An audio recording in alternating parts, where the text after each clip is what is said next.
Matthew 2, verses 16 to 18.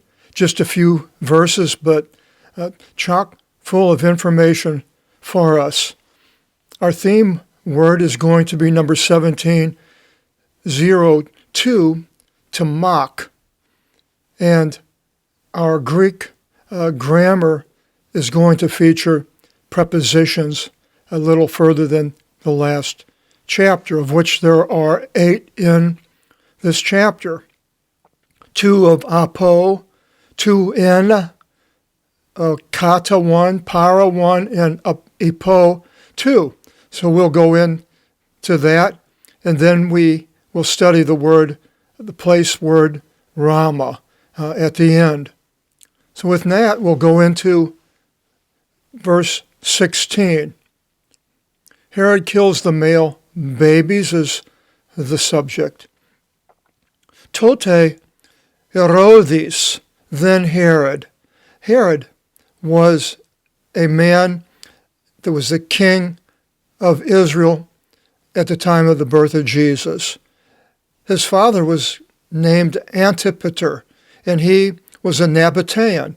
A Nabatean or Idumean was a people that lived in Edom to the south and southeast of the Dead Sea, which is in today's Jordan. Antipater, his father, and his family adopted Judaism and became Jewish-type people, but they weren't born as Jews. He became a client king of Idumea in that area by Pompey, the Roman general who had conquered Judea. And then Julius Caesar went against Pompey and defeated him, but Antipater joined up with Julius Caesar and then rescued Caesar when he was being besieged in Alexandria, Egypt. Thus Caesar made Antipater the chief minister in Judea. Then he had 4 children, I think. The second, I believe he had a son. The second was Herod, who is the king. He was born around 72 BC and died right after the birth of Jesus. Whatever that date is in the calendar is up for grabs, I suppose. He was born in Idumea, not in Israel per se. So there's a lot of arguments of whether he was a Jew or not. He was made a tetrarch by Mark Antony after the death, I believe, of Julius Caesar, and then he went to Rome, and the Roman Senate appointed him king of the Jews. So then, as he was going through his reign, he became famous for his building projects, of which was the second temple that Jesus went into, the huge stones it talks about, the Masada citadel towards the Dead Sea, the Herodium, which is 3 miles south of Bethlehem, and Caesarea on the coast in northern Israel. So he built all of these things. He was considered a cruel king, and Josephus writes about him. If you have a Josephus book, you can look up Herod and find out about Herod.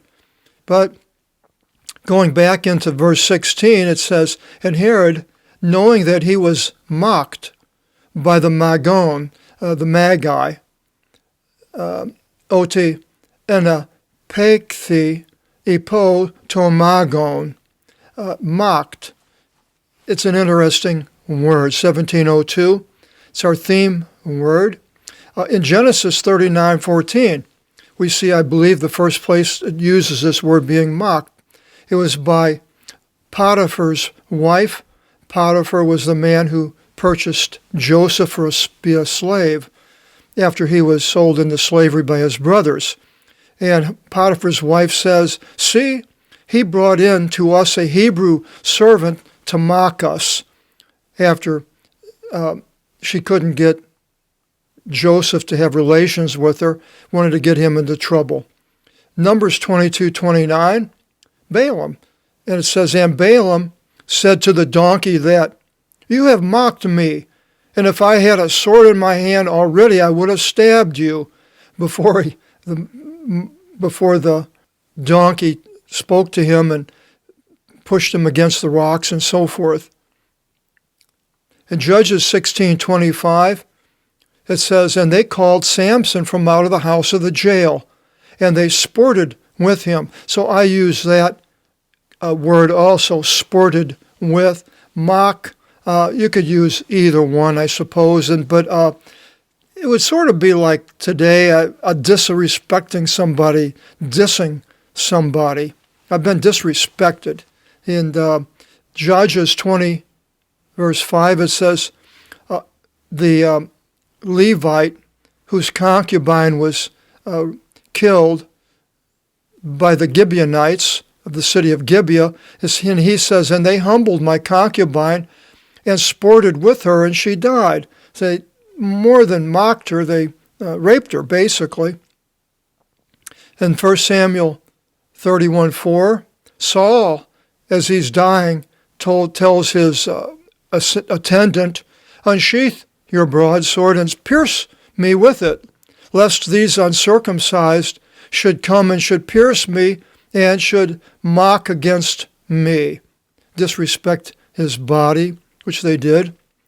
2 Chronicles 36:16, it says, and they, the Jerusalemites, people in Jerusalem, were sneering at his messengers, at God's messengers, angelos, and treating with contempt his words and mocking among his prophets. So the prophets coming, and we have different places in there we see those people mocking the prophets, doing things that one of them made his, like a head of a bull with horns, and told the true prophet to prophesy, mocking them. Many people are mocked. Christians are mocked.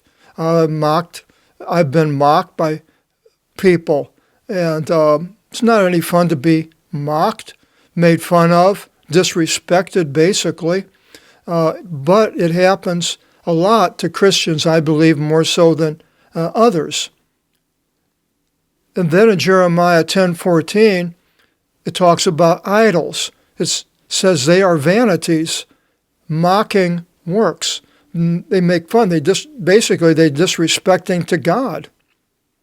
Zechariah 1:23, it says, everyone trampling her, that is Jerusalem, with mocking shall mock, and all the nations of the earth shall be assembled against her.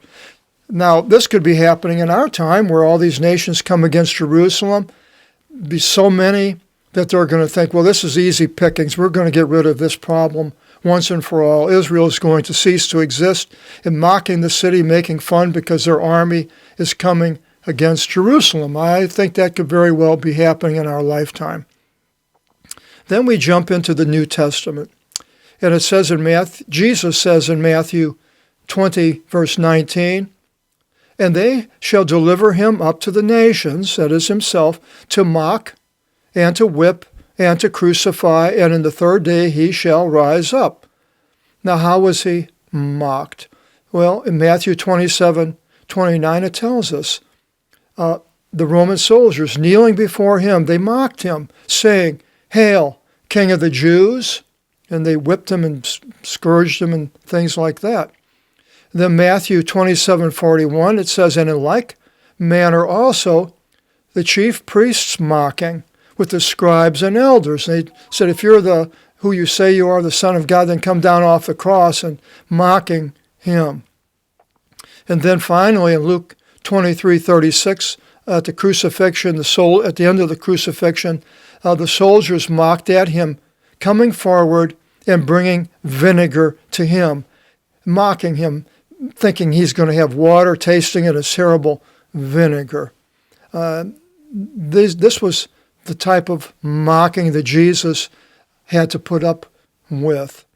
And it continues, in knowing that he was knocked, epo, there's our first preposition, by the Magon, ipo ton Magon. Now, if we go to the prepositions here, we have ipo. Well, where is ipo? There it is here, the three prepositions. Genitive, dative, and accusative if you go into our study guide. So now, which one is it? So it helps by showing it's got to be the object of the preposition has to be one of the three. And it's ipo, and the genitive of the Magi, by the Magi. And Ethimothi, Leon, it was enraged exceedingly. Ke apostilos anile pantus tus pathos tus in Bethlehem. And having sent, he did away with all the boys in Bethlehem. And Bethlehem was south of Jerusalem, I think 5 miles. Ke in pasitis oris avtis, apo diatus, ke katotero, and in all the borders of her, in the feminine, which was in Bethlehem, so there are the borders of Israel, from 2 years old and lower. So this is how he figured it out according to kata ton chronon on ikrivose para ton magon. So having sent, he did away with all the boys in. So in, now we go back up and we find in. I believe it's at the beginning here. 17, it's with the dative, in. That's an easy one. So in, by, at, near, on, among, in a location, during, within. Sometimes you can't use in, you have to use these other words. That's basically what this is all about. So you can always look up the preposition here in the study guide. So in Bethlehem, and again in all the borders of her. From, apo. Now we go back and we find apo. And there it is there. Apo is with one case. It is, and it's in the genitive. From, because of a way, by reason of, cause, by means of, by the means. And we look and we see this is from the atus in the genitive and lower. And then kata, our next one, all these prepositions here. Kata, we'll go down and find kata. There it is. And it can be in two, genitive or accusative. If it's in the genitive, down, from, under, or against. And accusative, according to, in front of, down, following, or during. And going back, and it's kata, according to the time of which, the time is in the accusative, which was exacted. And there's para, another one. Para, there it is there. It's 3. It's a genitive, dative, and accusative. Para, genitive from, dative with, accusative along, besides. So you have to kind of figure these out by the context or the word that the preposition is referring to. So para, from, 2 years old, from the genitive, and lower. So younger than 2 years could be, and younger, katotero, and younger. So he's doing away with all the boys that were born around Bethlehem and the surrounding area. According kata, ton chronon on ikrivo, say exacted para ton magon. So he figured this out, how long it took him to get there, and then they went to Bethlehem, and then they left, and when he found out they've left, then he figured out the time was about 2 years. And it continues and says, Tote eplirothi torithen epo iramio to profitu. Then was fulfilled the thing having been spoken, epo, and there is our next one, by epo, so we'll go find by, by the agent, and the genitive, dative or accusative, and the agent by Jeremiah, to prophetu, the genitive, saying. So here you see, ipo, you know there's going to be a genitive somewhere, and now you know prophetu because it's omicron. Ipsilon is generally always genitive. Omicron and the ipsilon, which looks like a U. So then was fulfilled the thing, having been spoken by Jeremiah the prophet, legontes. Remember, leg had to do with saying, speech. There it is again. I'll keep emphasizing that one because it's used so many times. And what is it? What does Jeremiah the prophet say? Here he quotes them and says, "Phoni in Rama ikusti, thrinos ke klavthmos." A voice in Ramah was heard, wailing and weeping, ke othirmos, police. And police are much grieving, or many. Poly, we have the word poly, comes from that. Phony, we have the word phone. Rachel, Rachel, kleusa ta tekna avtis. Rachel is weeping for her children, keuk, ithele, paraklithine, and she did not want to be comforted. Otiuk isi, for they are not. Rachel, the mother of Benjamin and Joseph. And so he's quoting the prophet Jeremiah. So we go to Jeremiah, and we see right before it is interesting. The quotation is a parenthetical verse, I believe, because before that it says, "I will magnify and intoxicate the soul of the priests. Sons of Levi and my people shall be filled up of my good things. Thus said the Lord." So good things are going to happen to the people, but then, whammo, phoni in Ramah, ikusti, thrinos ke klavthmos, ke orthirmos, rakio apokleomeni, tus ius aftis, ke uk ithole, paraklithine, oti uk isin. And then, this is a negative thing. Why all of a sudden he brings out Rachel weeping? Now, why the people would think, well, what's this all about? And then in 16, it goes back. Utos ipe, thus said the Lord, stop your voice from weeping and your eyes from tears, for there is a wage to your works. Jesus is now alive. And I believe this is what it's talking about, Jeremiah is talking about, and he quotes this terrible thing of Rachel weeping because they're not going to be any longer. Now, Ramah is considered to be a city, a small town, about 5 miles north of Jerusalem. This is what everybody is teaching, have been teaching this for a long time. And it's north of Jerusalem. But Bethlehem is south of Jerusalem 5 or 6 miles. And I looked it up, and I went to a place called compellingtruth.org// Ramah-in-the-Bible.html. And it said at the beginning, Ramah means high, lofty place, or height in Hebrew.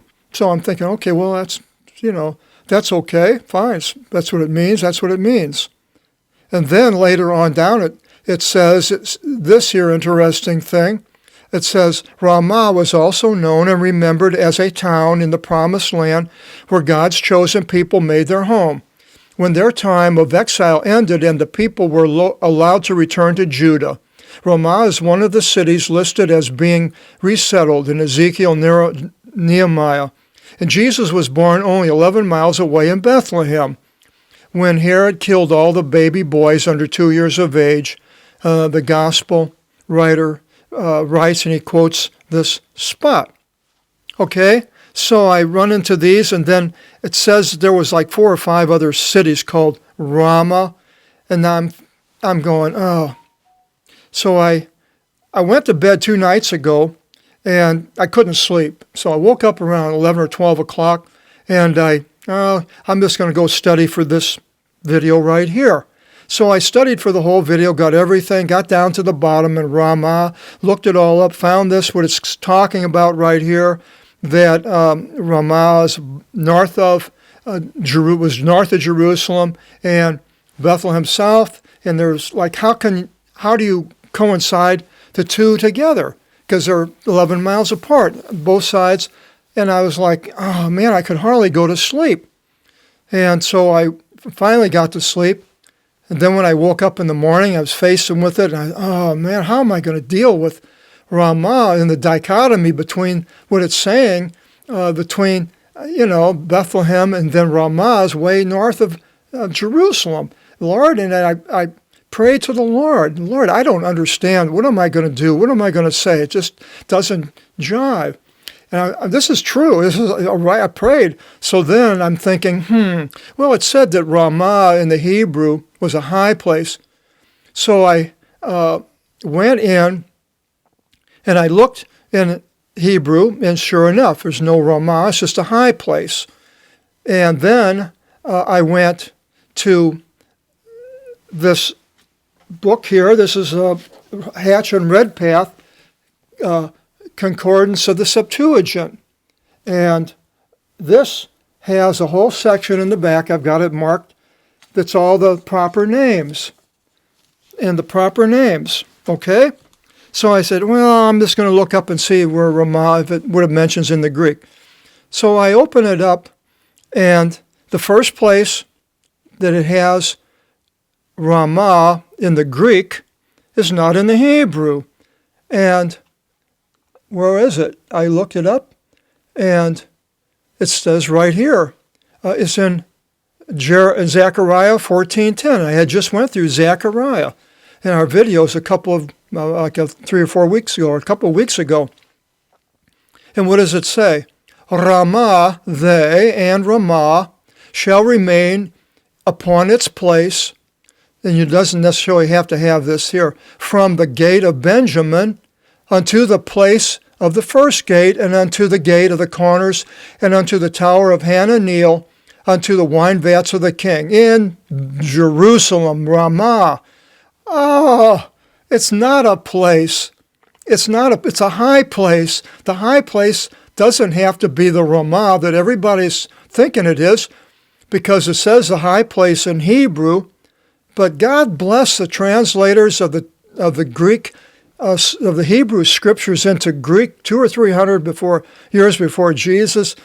They knew, and they used the word Ramah for the Hebrew word, the Greek word Ramah. It's like the answer to the prayer. Oh, and so now we know that it's the high place. Could have been Jerusalem, that there's going to be cry, and a voice in Jerusalem was heard, wailing and weeping, much grieving. Rachel weeping for her children. She did not want to be comforted, for they are not. And there could be another high place. But I thought that was so interesting, because Zechariah has a Ramah in the Greek, but not in the Hebrew. Now, I'm not sure about the English King James, what it has. I don't look up the King James very often. Then our next section is a return to Israel.